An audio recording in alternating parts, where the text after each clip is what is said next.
Hello, I am Xarkun and this is World of Warships Legends. Today we're going to talk about the premium Tier 6 British light cruiser HMS Belfast, which returned to the store yet again during this update for the St. Patrick's Day content. Although I don't know that this video is necessarily going to be about the Belfast itself. Instead, this video is a classic example of a game of throws, not to be confused with a Game of Thrones, which started off as a great TV show and then dumpster fired in the final seasons and became absolutely terrible. Actually, maybe that does describe, in fact, how this game is going to go.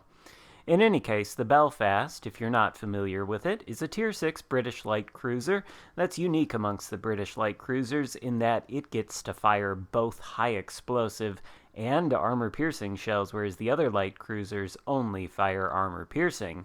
But those other light cruisers have torpedoes, whereas the Belfast has no torpedoes, so it must rely solely on its guns in order to deal damage.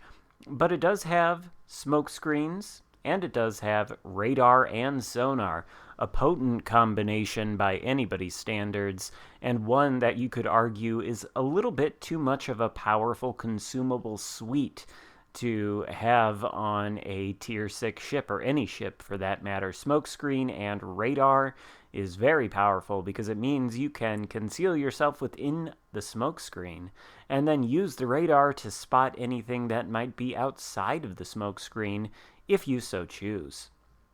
In any case, we're smoking up here now in the Belfast to start laying down some fire on this Queen Elizabeth out here in the distance. And this is sort of the Belfast sorta MO that you want to adopt when you're playing the ship.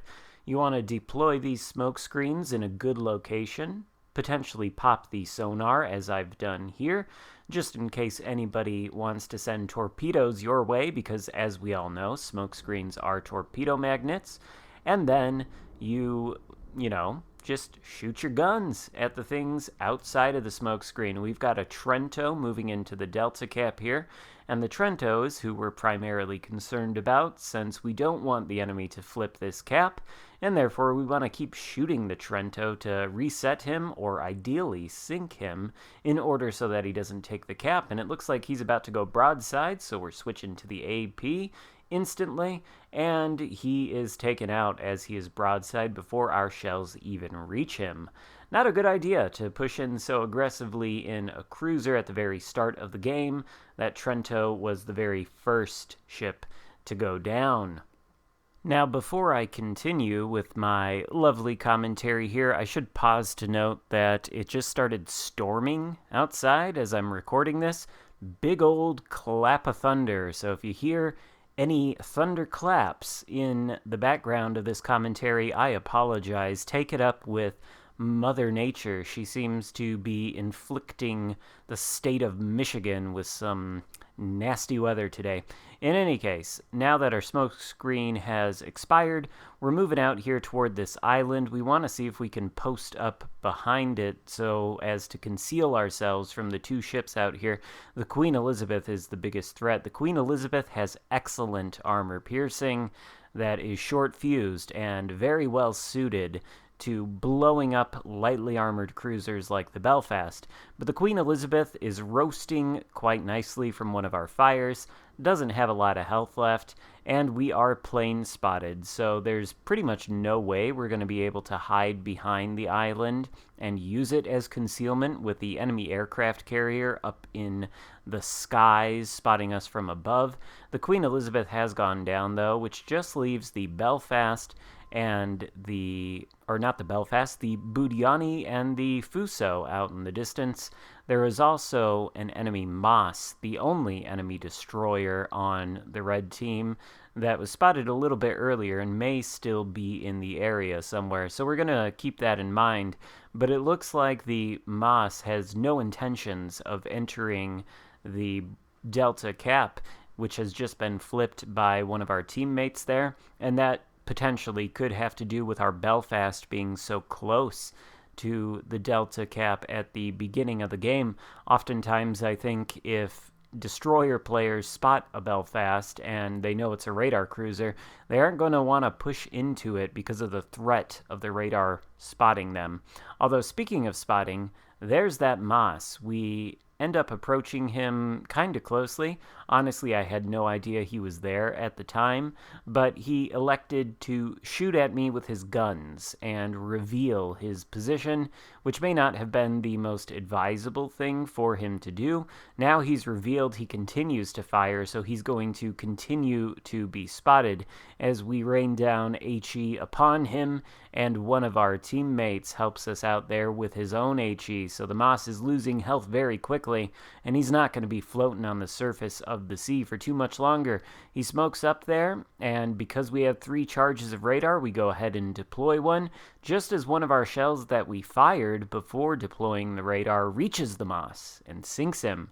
So we didn't really need the radar at all to begin with, and, well, it doesn't really matter. There's no destroyers left in this game, and we still have 2 charges of radar left to go should we require them. And up until this point, you've probably been watching this battle thinking it's going okay. I mean, after all, the friendly blue team here does hold all 4 of the capture circles, or I suppose they did. As you can see, Alpha on the other side of the map is starting to turn red because an enemy ship has entered it and begun flipping it. Nevertheless, we're ahead of the enemy team by nearly 300 points, so it would take us a little bit of effort if we wanted to lose this game. However, our team is deployed in a way that I suppose you could call questionable. We've got our only remaining enemy, or friendly destroyer rather. I suppose he was the only destroyer we had on our team to begin with, but he's up there north of the map. He's in a place where he can sort of spot the Fuso and the enemy aircraft carrier, which were behind this island, although we've lost vision on them, so it seems like perhaps he's not actually in the best place to spot them anymore. And those are the 2 I'm primarily concerned about. This Fuso is very, very healthy indeed, and we're thinking about, do we want to try to get some fire on this Fuso? We need this destroyer to spot for us, but he has been harassed by the enemy aircraft carrier, and that has prompted him to smoke up. So the vision we're actually getting on the Fuso is pretty intermittent, and we are just now beginning to fire at the Fuso, but Alpha has been flipped. You'll note, if you look at the minimap, that the last known positions of the 2 enemy cruisers are over there on that side of the map, so undoubtedly they were the ones that flipped Alpha. And it's likely, given their position, that they're probably going to be coming into Charlie very, very soon. And looking back on this game, which I played on one of my streams, this is actually a highlight from that stream, well, I'm wondering whether my choice to sort of post up here behind this island and rain down HE spam on this Fuso, while also simultaneously trying to be in the correct area to find the enemy aircraft carrier, who appears to be just around the corner, and yep, there he is, closing in on us for some reason. We're going to immediately switch fire to him and try to take him out so that hopefully we can help our last remaining destroyer out and not have him harassed by the planes of this Furious. And in fact, the Furious has directed his fury at us, and he's going to start to try to drop us with his ordnance and sink us. He's completely disabled our rudder as of right now, and we have had to use our damage control to put out one of the fires, which means we are forced to sail in a straight line. Could deploy smoke, but the Furious is giving us an unhealthy amount of broadside, so we've switched to the AP. Can't quite get all guns on target, and now we do decide that we do, in fact, want to deploy that smoke, just in case, maybe getting a little bit antsy about that Fuso out there and the possibility he might shoot us. Meanwhile, since we've been posted up here, the 2 or at least one of the enemy cruisers is in Charlie and in the process of flipping it. He's gotten very close to that indeed, and our friendly aircraft carrier is now taking shots from both of those 2 enemy cruisers in the Charlie cap as he sends planes over here, probably to help us try to spot the enemy CV, which I appreciate, but I do kind of wish that friendly aircraft carrier had noticed that the cruisers had an open path to him and elected to move his ship out of their way to retreat from them a little bit, but he didn't, so they're firing at him, and he's not going to be floating for much longer. These are 2 Weimars, and as we all know, the Weimar is not what you would call a weak ship, so they're going to be able to make short work of this Furious very, very soon. And looking back on this in retrospect, I kind of wonder whether I should have immediately gone back toward the Charlie Cap in an attempt to counter these Weimars a little bit earlier so they didn't get to take out that Furious. He has now been sunk, so it's just me and the friendly destroyer left. And that destroyer is busy right now tangling with the Fuso up in the corner of the map, undoubtedly trying to torpedo the battleship, and if I remember correctly, he's going to succeed in doing that, but it's going to take him a little while. So that leaves me to deal with these 2 Weimars on my own, and potentially to deal with any planes the enemy CV might send my way. So we're working here, we're trying to mess with the throttle a little bit, turn back and forth, zigzag, try to avoid these Weimar shells.